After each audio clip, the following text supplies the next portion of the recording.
Well, for some reflection, we're now joined by Dr Justin Pearce, who's a senior lecturer at the Department of History at the University of Stellenbosch in the Western Cape. Thanks very much indeed for joining us. Welcome to the programme.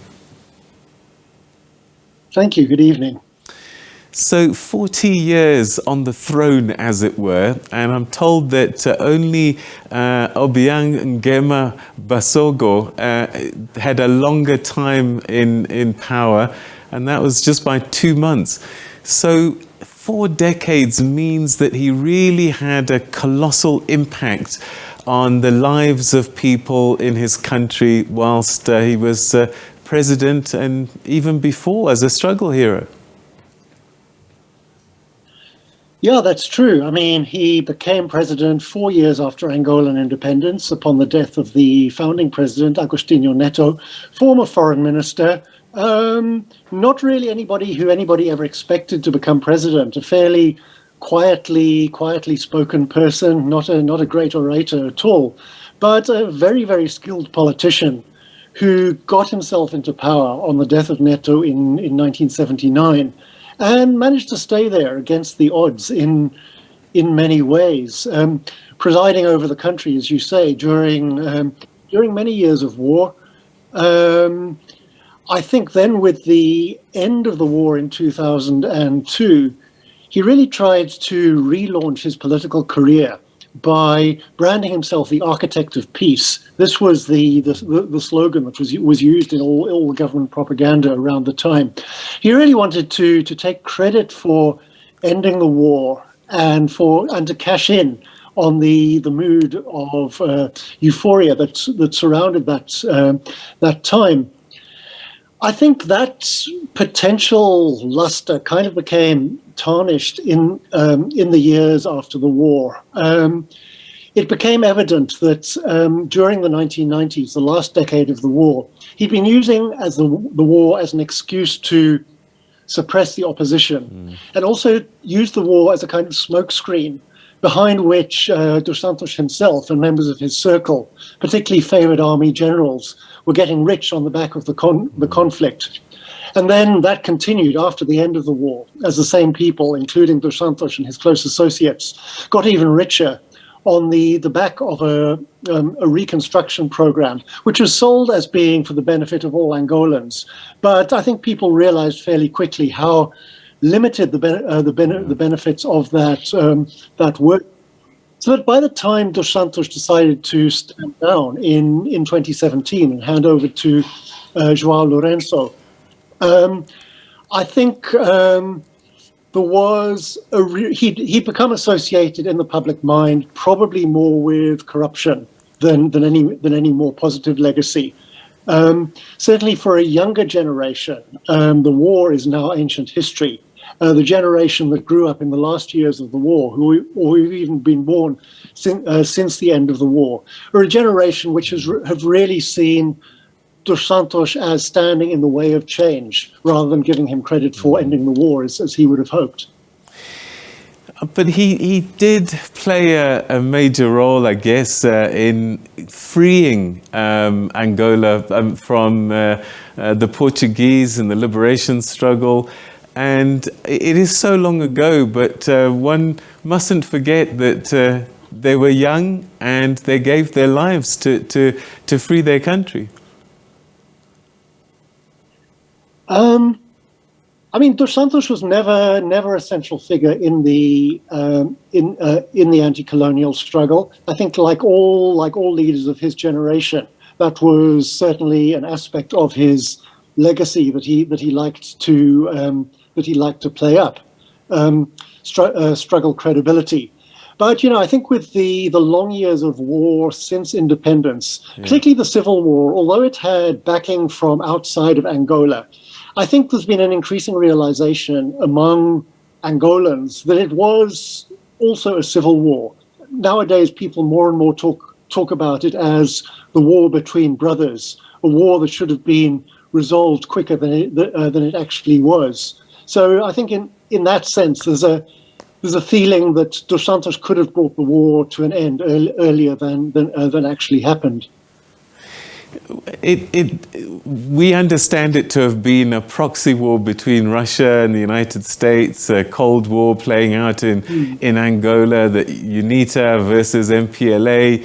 And I just wonder then, was he used as a pawn, or he purposefully went out and got backing for his side of the war?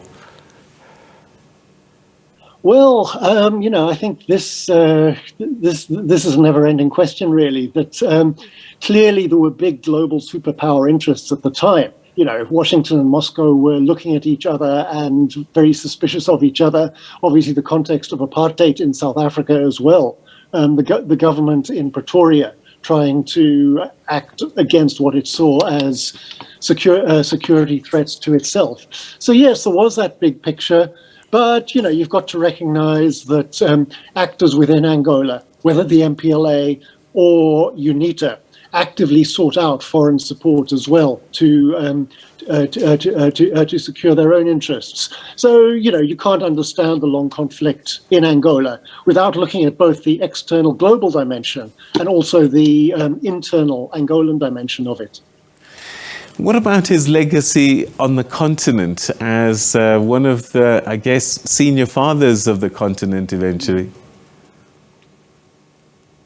I think for a long time, Angola obviously hosted Zimbabwean, South African, and Namibian liberation fighters, the ANC, SWAPO, and ZAPU. All had training camps and bases in Angola in the late 70s in the case of the Zimbabweans, and throughout the 1980s in the case of the South Africans and Namibians. And I think certainly gratitude from elements within the ANC and within SWAPO for that. More recently, Angola became a player in somehow both a player and a referee in the various wars in Democratic Republic of Congo. Dos Santos tried to position himself as a peacemaker at the same time as Angola had quite strong vested interests in the continent. So some influence there as well. He was a foreign attaché or foreign policy person with the MPLA during the struggle. Then he was foreign affairs minister. Do you think all of that experience helped him navigate dealing with the international community?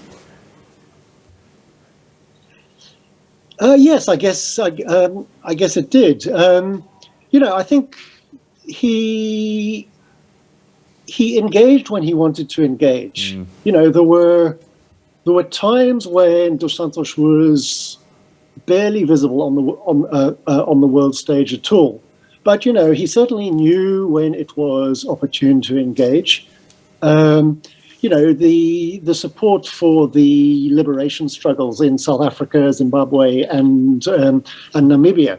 That was something that he inherited from his predecessor, Agostinho Neto, and certainly with the encouragement of the Cubans, who were also providing support for the MPLA. That's something that he continued with.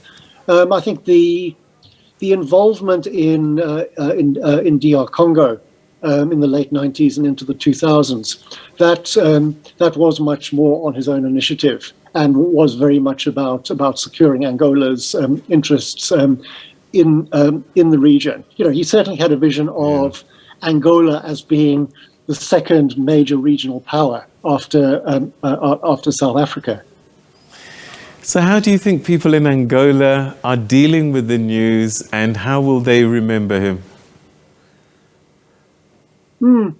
As I said earlier, for a younger generation, he hasn't left a positive legacy at all.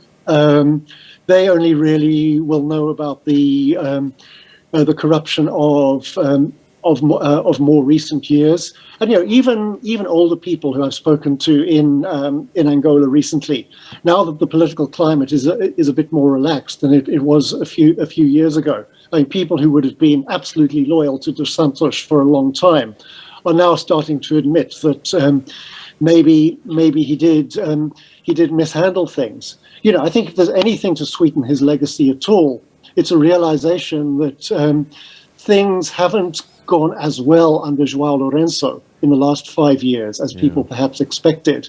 You know, I think that's because Lourenço inherited a country that was in quite a deep financial crisis.